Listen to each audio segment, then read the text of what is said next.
بسم الله الرحمن الرحيم. صلى الله عليك يا رسول الله، صلى الله عليك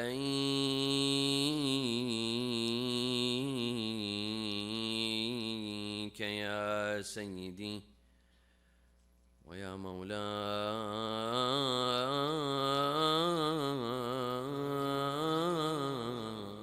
يا أبا عبد الله، يا رحمة الله الواسعة ويا باب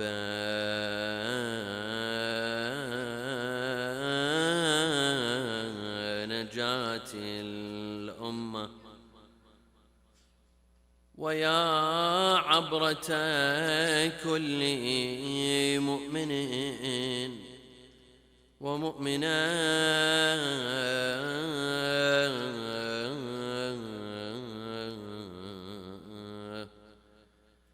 يا ليتنا كنا معكم سادتي فنفوز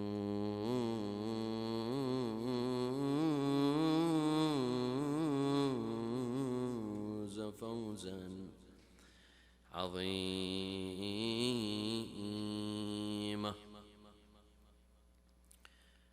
أعوذ بالله من الشيطان الرجيم. بسم الله الرحمن الرحيم.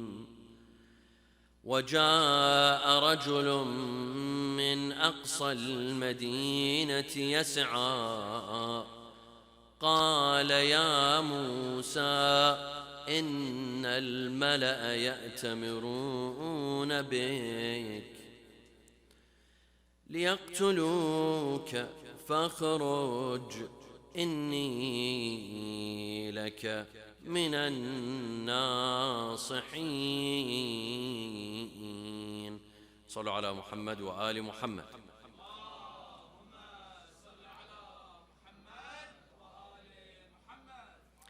A conspiracy is a secret plan made to commit an unlawful, harmful, or a deceptive act. It could include one individual, it could include several individuals. It could include one group, it could include several groups. It often involves covert coordination to achieve a specific goal, usually to manipulate, deceive, or undermine others. There's all types of conspiracies.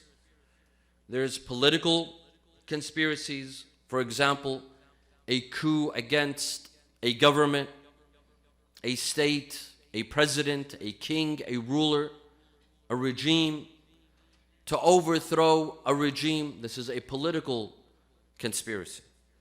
There might be a religious conspiracy, a person who comes out and claims to be the Messiah, the Mahdi, creating and stirring chaos in the community. Oftentimes, such individuals are sponsored and paid by and supported by intelligence communities. This could be a religious conspiracy. Sometimes there are economic conspiracies. For example, a ruler puts tariffs on other countries and governments. When he puts these tariffs, the stock market comes down. Himself, his friends, they buy stocks. And then after a while, they lift the tariffs, the stocks go up. This is an economic conspiracy done by certain individuals, some groups, some politicians. Conspiracies have always existed, my dear friends. Political conspiracies, religious conspiracies, economic conspiracies. There have been hundreds of conspiracies throughout history to overthrow certain regimes, to overthrow certain politicians, rulers, kings. In the history of prophets of Allah Azza wa Jal, there have been numerous conspiracies. For example, Yusuf alayhi salam, his brothers conspired against him. اقتلوا يوسف أو اطرحوه أرضا يخل لكم وجه أبيكم. The brothers, they conspired to get rid of their brother Yusuf. Some said, let's kill him. Some said, let's drop him in a well. Let's get rid of him. At the end of the day, they conspired against him. And indeed, they went out to play sports. They told their father that we will take Yusuf to play sports with us. And they threw him in a well. And then they came back with a shirt with fake blood on it. And they told him, Ya Abana, we took our brother and a wolf ate our brother. This was a conspiracy in the life of Prophet Yusuf alayhi salam. The Quran also tells us of a conspiracy to kill Prophet Musa alayhi salam. وَجَاءَ رَجُلٌ, the verse that I began with. وَجَاءَ رَجُلٌ مِّنْ أَقْصَى الْمَدِينَةِ يَسْعَى قَالَ يَا مُوسَى إِنَّ الْمَلَأَ يَأْتَمِرُونَ بِكَ. When Musa lived in the palace of Fir'aun. Fir'aun, who tried to kill Musa and killed thousands and thousands of newborn babies to get rid of Musa. Musa ended up living in the house of Fir'aun, being raised by Fir'aun. This is when you have plans, but Allah has greater plans. Musa alayhi salam one day was out in the open. He saw two individuals fighting, a Coptic, an Egyptian, and an Israeli. The Israeli wanted his help, so he helped the Israeli. He accidentally killed the Egyptian. News spread fast in the city that Musa is murdering Egyptians. Immediately a conspiracy occurred to get rid of Musa. إن الملأ يأتبرون بك ليقتلوك فاخرج إني لك من الناصحين. Leave the city, leave Egypt. And indeed Musa left Egypt towards Madian, modern day Jordan. Where Prophet Yaqub, where Prophet Ayub, no. Shu'aib, I'm sorry, thank you. Prophet Shu'aib was living in the city of Madian. Musa went. Another conspiracy occurred with the Prophet Salih. وكان في المدينة 9 رهط يفسدون في الأرض ولا يصلحون قالوا تقاسموا بالله لنبيتنه وأهله ثم نقولن لوليه ما شهدنا مهلك أهله. Prophet Salih, there was a conspiracy to kill him by 9 individuals. The Quran exposes them. To kill him and to kill his family members. Yet Allah exposes them. وَمَكَرُوا مَكْرًا وَمَكَرْنَا مَكْرًا. They planned and Allah had a plan. They conspired and Allah had other plans. وَهُمْ لَا يَشْعُرُونَ. And they were clueless. They were clueless of Allah's plan. So these were some conspiracies that the Quran tells us about in the lives of the prophets. There were other conspiracies in the life of our prophet, Khatamul Anbiya Muhammad.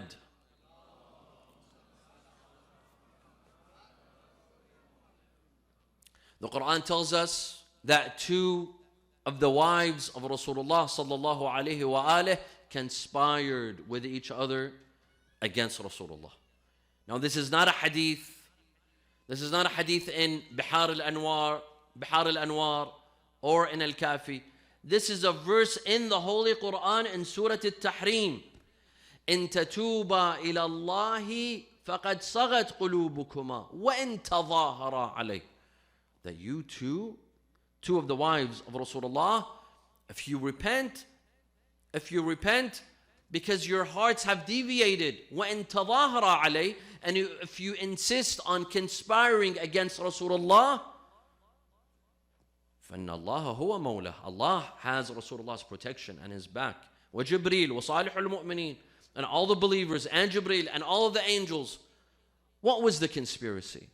Two of the wives of Rasulullah, who I don't need to mention their names, you all know who, they made a plan that when Rasulullah comes from the house of Zainab bin Jahsh, we tell him, you smell.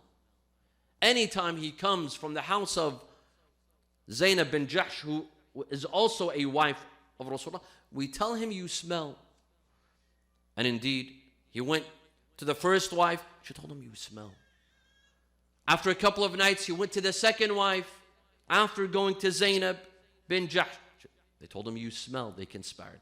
So Rasulullah forbid himself from going to this wife.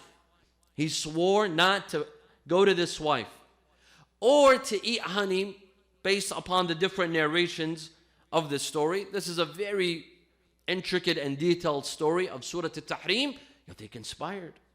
Two of the wives of Rasulullah conspired against their own husband.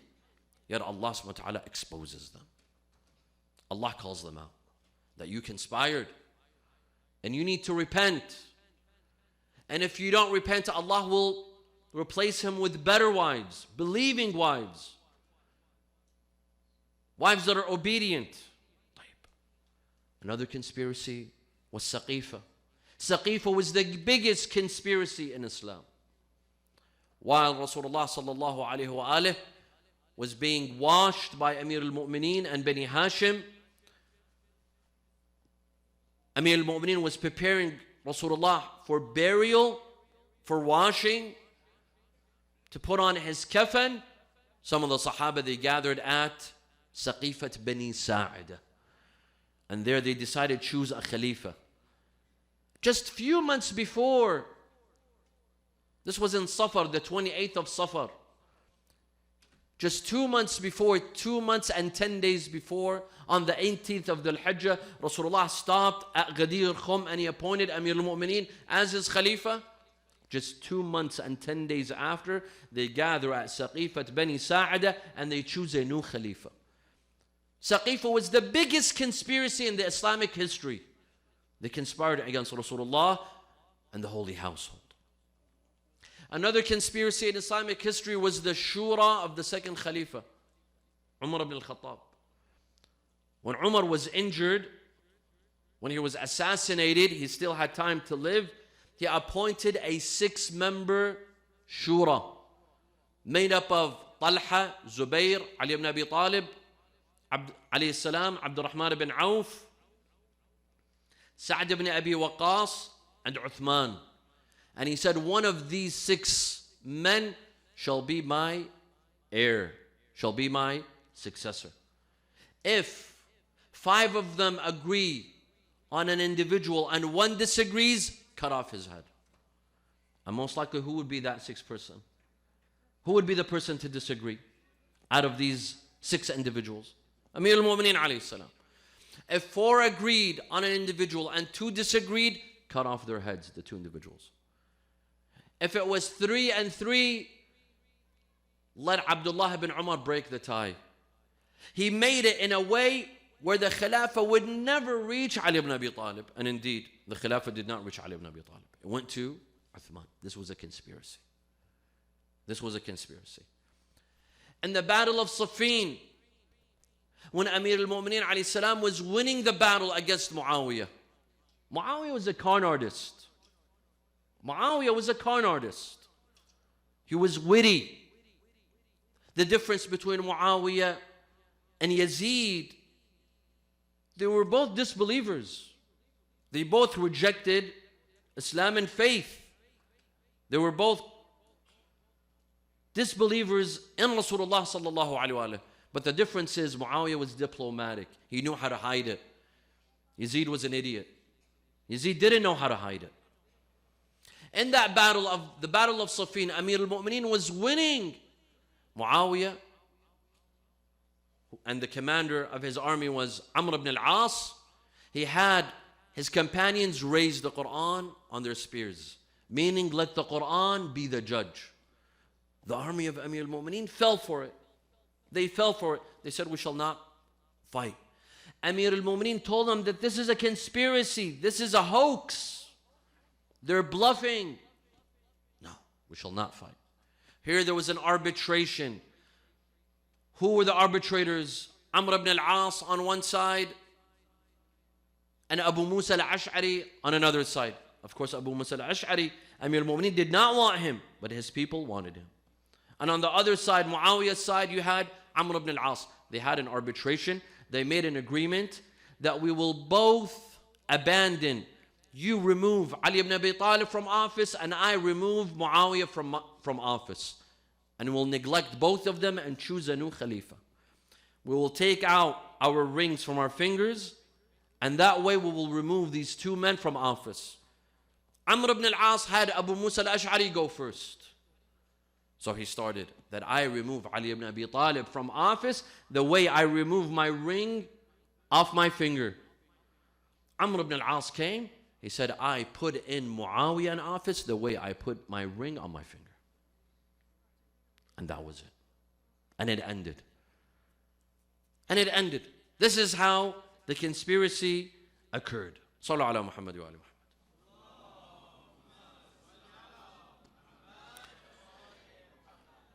There have been conspiracies throughout history. This is a fact. This is one. Two, there are conspiracy theories. What's a conspiracy theory? To believe that behind every bad event, evil event, there's an evil hand. There are people working behind the scenes. Anything bad that occurs. For example, certain political events. Bad political events. Someone loses in an election or someone wins in an election. A conspiracy theory is to believe that there are people working behind the scenes. There are hands working, secretive hands working behind the scenes. Now, conspiracy theories, as I said, some conspiracies definitely do exist. But a conspiracy theory is to believe that there are evil hands behind certain events, but there's no sufficient proof. There's no sufficient evidence. You just simply believe that there are evil hands working behind the scenes, but what evidence do you have? None. What proof do you have? None. While conspiracies, some conspiracies do exist, but not all conspiracy theories are true. Not all conspiracy theories are accurate. A lot of conspiracy theories have no truth to them. They have no basis. They lack evidence and proof. In fact, conspiracy theories are sometimes used by rulers, by regimes, to knock off their enemies, to get rid of their adversaries and enemies. A king comes out and says, today I'm arresting thousands of people. Thousands of people. Why? Because there's a conspiracy to overthrow me, to destroy my regime. This gives him the justification to arrest thousands of people. He uses it. He uses this conspiracy theory as a justification. Usually, my dear friends, conspiracy theories spread among those with no or poor education. Those who quickly buy into conspiracy theories are usually those that either don't have an education or have a poor education or do not analyze, do not assess, and quickly believe everything that they hear. There are some individuals that are obsessed with conspiracy theories. They see everything as a conspiracy. Even if they come now on the freeway, they see a car accident, that's a conspiracy. This store shut down, that's a conspiracy. This celebrity died, must have been a conspiracy. Everything to them is a conspiracy. It becomes an obsession. And they start to look at all events with suspicion. All political events, social events, anything that happens, they look with suspicion. It becomes an obsession. Some people are obsessed with conspiracy theories, and they look at everyone with suspicion. They don't give the benefit of the doubt. Let me give you a couple of examples I remember during COVID 2020, do you guys remember? It was just 5 years ago. I remember when COVID came out, and it was in the month of Muharram. Of course, it came out before. It was a lot before. But when the month of Muharram approached, and because of COVID, majalis were not held, some majalis were not held, or with limited capacity. For example, this majlis can usually house 1,000 people, 200 people are allowed to enter. Some said COVID is a conspiracy against the majalis of Imam Hussein. It's a conspiracy against the majalis of Imam Hussein. That's simply what it is. Otherwise, COVID doesn't exist. Who sees COVID? It doesn't exist. It's a normal flu. It's your average cold. The reason why they brought this up is to ruin the majalis of Imam Hussein. This was one conspiracy. I remember when COVID vaccinations came out, we would hear all sorts of conspiracy theories. Why are they making us take a vaccination? Why are they giving us this shot? And come and hear the weird and unjustifiable conspiracy theories regarding COVID vaccinations. Some said that these COVID vaccinations make us more accepting of homosexuals. Ajib. Or that COVID vaccinations are intended to make Muslims infertile so that they don't have children in the future. I don't know about you, but we've been having a lot of kids in the past 5 years. It didn't make anyone infertile. Or COVID vaccinations are meant to put a chip in our mind so that they control us. Ajib. And look at the people that would believe this. And these sort of conspiracy theories started spreading like wildfire. And amongst whom? Amongst the religious people. Amongst the religious who are supposed to analyze, assess, use their logic, use their brain. During COVID, we saw people dying. Was that fake? Was this a conspiracy? People were dying of COVID. We have family members that died of COVID. We have community members that died. Was this a conspiracy? To say and to assume that all of these events were a conspiracy. Where's your proof? What evidence do you have? Do you just hear from some individuals and you come and say it? Doesn't make sense. So some people are absolutely obsessed with conspiracy theories. I remember in 2001, 9/11. Some of the youth might have not even been born in 2001. I remember vividly 9/11 of 2001. I was in college at that time. I went to college. I had no clue. I arrived to my class at 8 in the morning. I heard from my teacher. And I remember it was an anthropology class. That the 2 buildings were hit. Listen to the conspiracy theories that developed after 9/11, that this was all staged by the U.S. government. It was staged by the U.S. government or by certain intelligence communities. Or ISIS in Iraq, Syria. This was a Western conspiracy. Now, I'm not saying that these things are not necessarily aren't true. They could be true. They could be true, but it lacks evidence. Bring me evidence, convince me, and I'll accept. But just to throw out conspiracy theories, this is a conspiracy. The death of this politician was a conspiracy. I don't know what, the burning of this building was a conspiracy. Where's your evidence? Where's your proof? This creates chaos. This creates fear. When you spread news like this to the masses, that this was a conspiracy, this event, people will lose trust.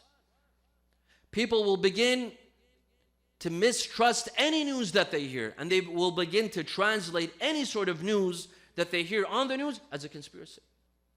And this is problematic. This can cause mental health disorders. This can cause anxiety, depression, that you analyze everything as a conspiracy theory. Anything that happens, this is a conspiracy theory. This is wrong, my dear friends. If you have sufficient proof and evidence, bring it forward and convince us. Otherwise, stop spreading conspiracy theories and explaining everything as a conspiracy. Sallu ala Muhammad wa ala Muhammad.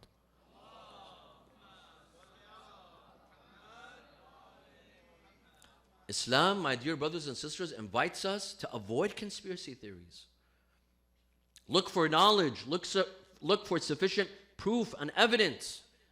Don't base anything on assumption. Or you assume that this incident was a conspiracy by this political party, by this regime. Don't assume.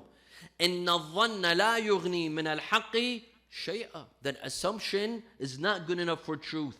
If you want the truth, base it on knowledge, on proof and evidence, not based on assumptions.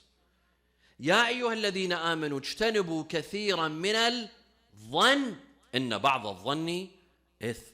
O you who believe, avoid most assumptions, because some assumptions are a sin. To accuse an individual, to accuse him of a conspiracy, to accuse him of working behind the scenes. Avoid suspicion. Don't be suspicious of individuals. Who is this individual in my community? This person takes too many pictures. He must be a spy. He must be spent by the intelligence communities to watch over us, to record what we say. What are you afraid of? What are we afraid of?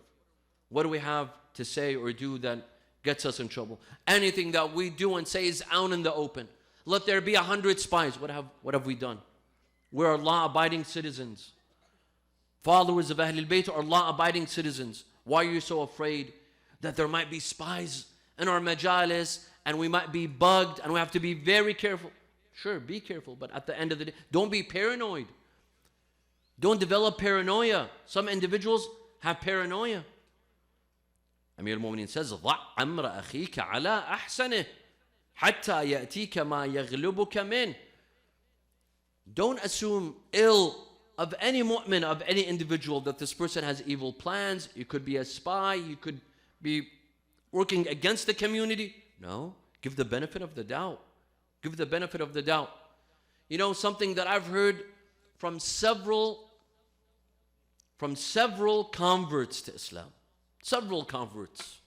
Throughout my travels, when I travel, I meet with converts, and several of them have complained of the following, that Sayyid, in some communities, they treat us as spies.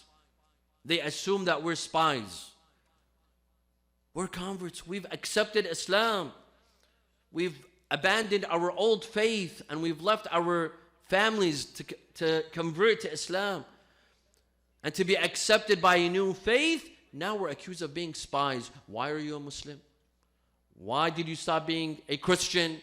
What got you to convert to Islam? And so on and so forth. They're interrogated.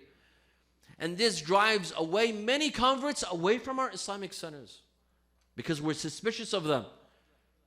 Because we're suspicious. By the way, my dear friends, if government agencies, they ever wanted to spy on us, they won't send converts, a blonde, blue-eyed convert. They'd send one of us. It only makes sense to send one of us. They wouldn't make it so obvious. Why? Why do we drive away converts from our mosques and our Islamic centers? This is not right. With the idea that they can be they can be spies. This is a mistake. وَلَا تَقُولُوا لِمَنْ أَلْقَى إِلَيْكُمُ السَّلَامَ لَسْتَ مُؤْمِنًا. Someone who tells you, I'm a Muslim, say, yes, you're welcome. Embrace them. Don't turn them away and tell them, what are your motives for being a Muslim? What are your motives for coming to our Islamic center? Don't question them. Yes, this doesn't mean that we should be naive. This doesn't mean that we should be naive. As I said in the beginning, that in the history of Islam, there have been lots of conspiracies. In the history of the prophets, there have been lots of conspiracies. Conspiracies exist. We shouldn't be naive, but to come and explain everything as a conspiracy, this is a mistake. Yes, don't be naive. Analyze, think, assess. Allah subhanahu wa ta'ala has given us a great gift, the gift of reason, the gift of logic to assess. to make assessments and to analyze. Don't be too naive to accept everyone, nor do you become paranoid and explain everything as a conspiracy. Be moderate. Look for proof and evidence.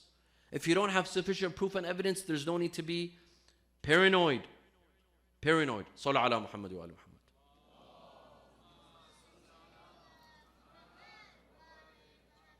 There are some, my dear friends, that are so obsessed with conspiracies, they say that we Muslims, there's always a conspiracy against us.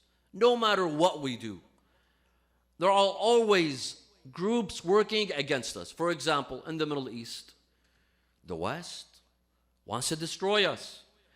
The West wishes to divide us and conquer us and take our wealth, take our oil. They wish to eradicate us and destroy us.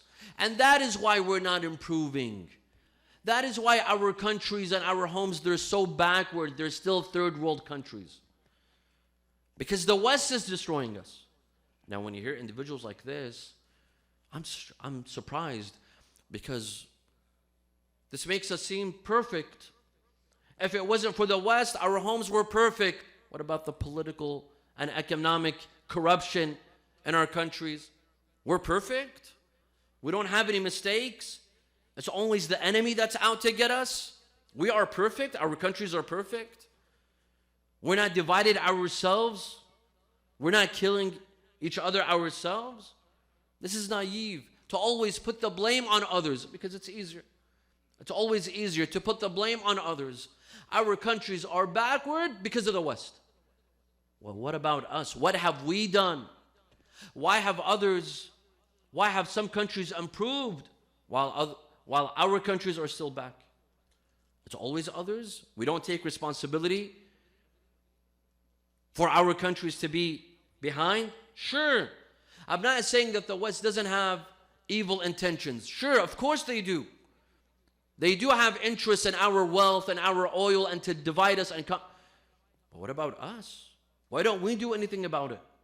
This is for Muslims in the East. What about Muslims in the West? Some say that we Muslims in the West, in America, in Canada, in Europe, in Australia, in New Zealand, we can never advance. We need to face reality. We will always be a minority, and we will never be given our rights, and we need to give up. This is a reality. Why? Because there are conspiracies against us. No one wants to see us advance. There are Zionists working against us day and night. Hence, here in the West, Muslims will, they will always receive the lower jobs, the terrible jobs. They will never be represented in government. Others will be represented, but not us. Why? Because they're always working against us. Our enemies are working against us. You know what the problem with this is? My dear friends, this is submission. This is the mentality of someone weak, someone who wants to surrender, someone who feels hopeless, someone who's lazy, someone who doesn't want to work, doesn't want to achieve, says that, you know what, there's no point in working because we have our enemies working against us. Ajib. Why do you blame it on others? Say, I'm not in the mood to work. I'm lazy. I want to stay up all night and sleep till the afternoon, and whatever happens to the Muslims in the West, let it happen. Say this. Don't put the blame on others all the time. Sure, we might have individuals who work against us, but at the same time, we can work. We can achieve. We can work to be represented. We can work politically, economically. We can work to achieve just like others did.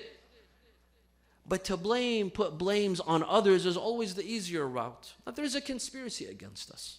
We Muslims will always remain a minority. Don't trouble yourself in voting or campaigning. We will always lose. No one pays attention to our voice. No one will pay attention to our vote. This person, those who have this sort of mentality are irresponsible. They're irresponsible. And I tell the communities, don't let such individuals influence others in your community. This is the land of opportunity.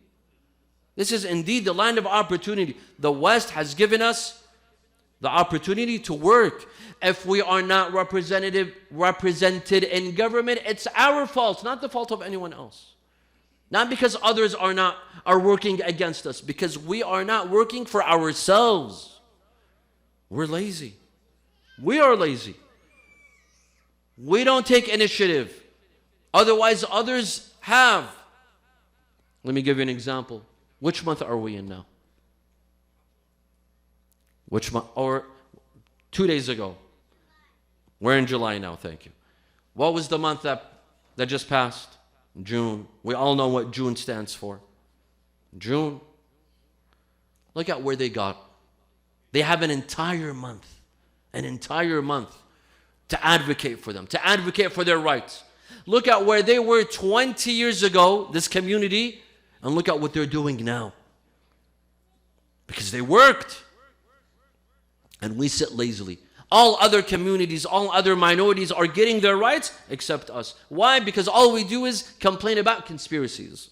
That there's a conspiracy against us. And we can never achieve. And we can never advance. And we will always be the underdogs. And we can never get anywhere. It's because of us. Stop putting the blame on others. It's the easy excuse to blame it on others, that there's a conspiracy against us. And I see a lot that say, you know what? Just leave it for Imam al-Mahdi ajjalallahu ta'ala farajah. Let's just leave it all. When he comes, he fixes it. Abu Salih, al-Imam al-Mahdi, he fixes everything. You think Imam al-Mahdi wants lazy followers? Followers who sit lazily and are not active and choose not to be active. While everyone else take their rights, we sit lazily and we wait for the Imam to come and take our rights for us. The Imam will come and laugh at us. This is why the Imam is being delayed. This is the reason why the Imam is being delayed. The Imam would have come out years ago if he had loyal followers, active followers. Not those who believe in conspiracy theories and always blame the enemy. They always speak of the enemy. This sort of mentality will not get us anywhere, my dear friends. We are here to stay. We are here to work. We are here to achieve for our future and the future of our children, the future of our youth, our children and our grandchildren. Stop believing in nonsense.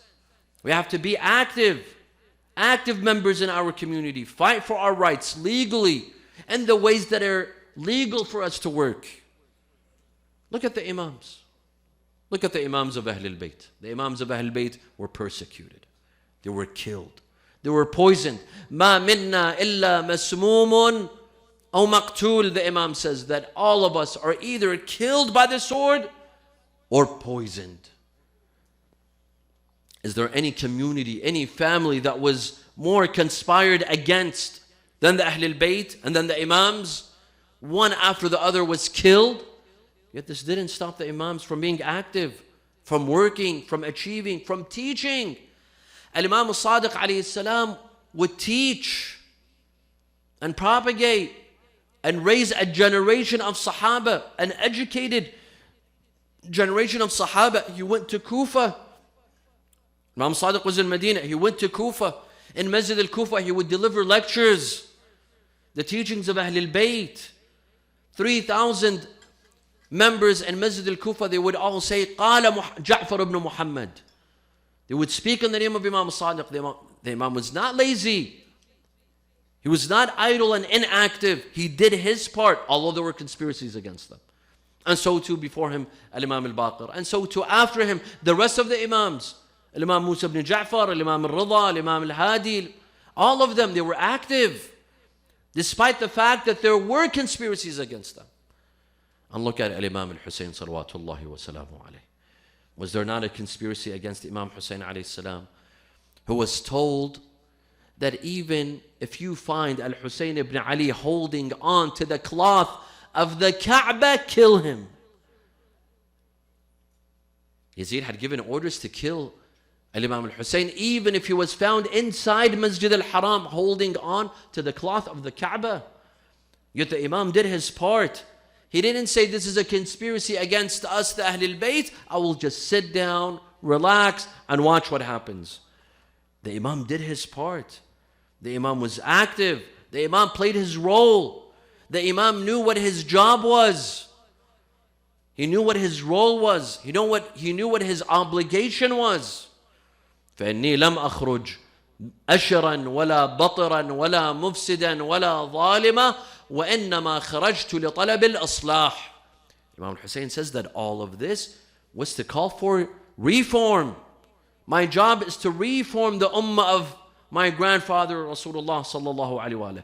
Despite the odds, everyone working against him, not having loyal supporters. The army of Imam Hussein was 72, just 72.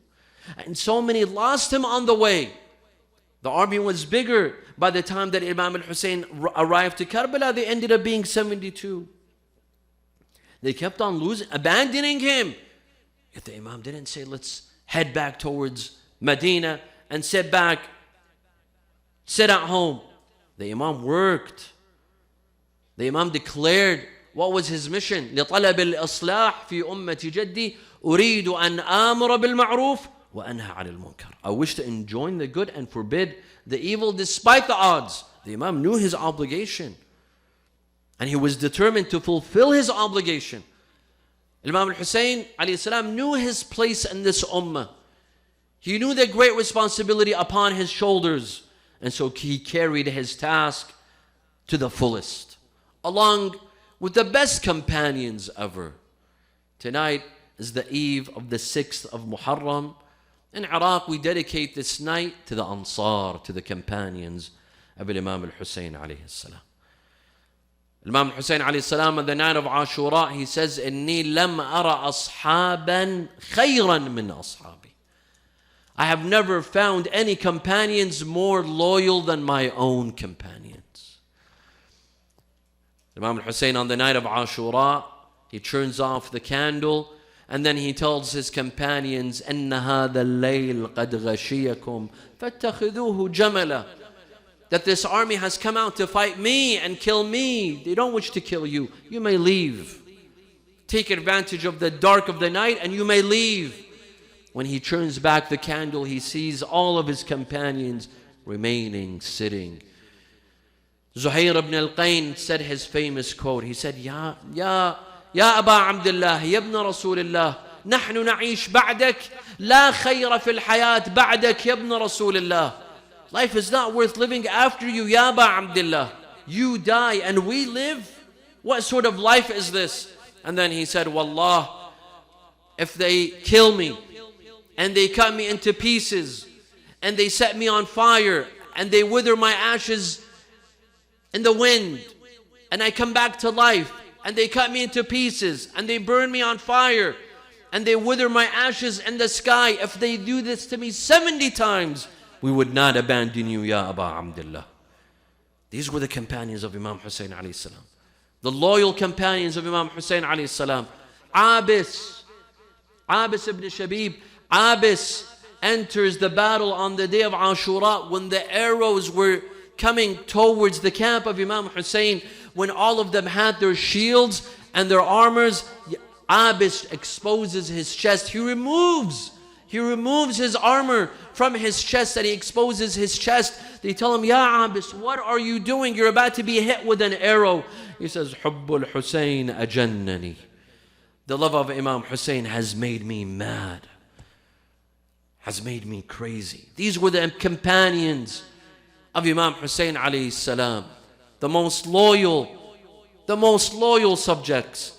Habib ibn Mudahir al-Asadi was in Kufa when he receives a letter from Imam Hussein alayhi salam to join the battle in Karbala. Habib ibn Mudahir was sitting with his wife. He shows her the letter by Imam Hussein alayhi salam to join the battle. She tells him, what are you about to do? He said, I am an old man and you're an old woman. How can I leave you? I will remain here in Al-Kufa.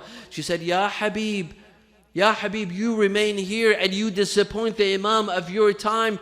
Go and join the battle and make Imam Amir al-Mu'mineen proud, and I will stay here and I will make Fatima al-Zahra proud. Habib ibn Mudahir looked at his wife and he said, this was my decision to go. I wanted to test you, to test your faith. and to see what you would tell me. Habib ibn Mudahir goes to his servant and he tells him, prepare my horse so that I get ready. The servant prepares the horse. He brings him. Habib ibn Mudahir is delayed for a couple of minutes. He comes and he hears the servant telling the horse, the servant is telling the horse that if my master Habib ibn Mudahir is delayed and he does not take you to Karbala, then I shall ride you to Karbala and I will join the battle with Imam Hussein. Habib ibn Mudahir, when he heard this, he looked toward Karbala and he said, Assalamu alayka ya Aba Abdillah. حتى العبيد تريد نصرتك. Even the slaves, they want to support you, Ya Aba Abdullah. Habib ibn Mudahir gets on his horse and he goes towards Karbala. Imam Hussein and his companions, they're in Karbala on the 7th of Muharram. All of a sudden they see dust coming from the direction of Kufa. They don't know, is it an army? What is it? Imam Hussein alayhi salam looks to his companions and he says, قوموا واستقبلوا شيخكم قوموا واستقبلوا قائدكم. Get up and meet your master, your leader, Habib ibn Mudahir. They all go and greet Habib ibn Mudahir. They surround him, they greet him, they embrace him. Zainab bint Ali, she comes out of the tent and she sees a commotion happening. She calls her nephew Ali al-Akbar. She says, my son, my nephew, Ya Ali, what is happening? I see the ashab, they're all gathered. What is happening? He tells her, our uncle Al-Am Habib ibn Mudahir has arrived to Karbala to join the battle. Sayyidah Zainab is overjoyed with the news that Habib has arrived to Karbala. She tells Ali al-Akbar, go to him, وَقْرَأْهُ مِنِّ السَّلَامِ. Go to Habib and tell him that I send my salams to him. Ali al-Akbar comes to Habib. Assalamu alayka ya am ya Habib. My aunt Zainab sends her salams to you. Habib looks to Ali al-Akbar. He sits on the ground. He grabs a handful of soil and sand and starts pouring it on his head. And he says, Man akun ana litusallim alayya Zainab binti Amir al-Mu'minin. Who am I for Zainab to send her salams to me? And then he comes to Imam al-Hussein. Ata'adhanu li an usallim ala Zainab. Do you give me permission to say my salam to Zainab? Imam Hussein gives him permission. He comes and stands at her tent. Assalamu alaykum ya ahla bayt al-nubuwwa wa mawdi' al-risala. Assalamu alayki ya Zainab bint Amir al-Mu'minin. Zainab comes out of her tent. She says, Wa alayka salam ya am.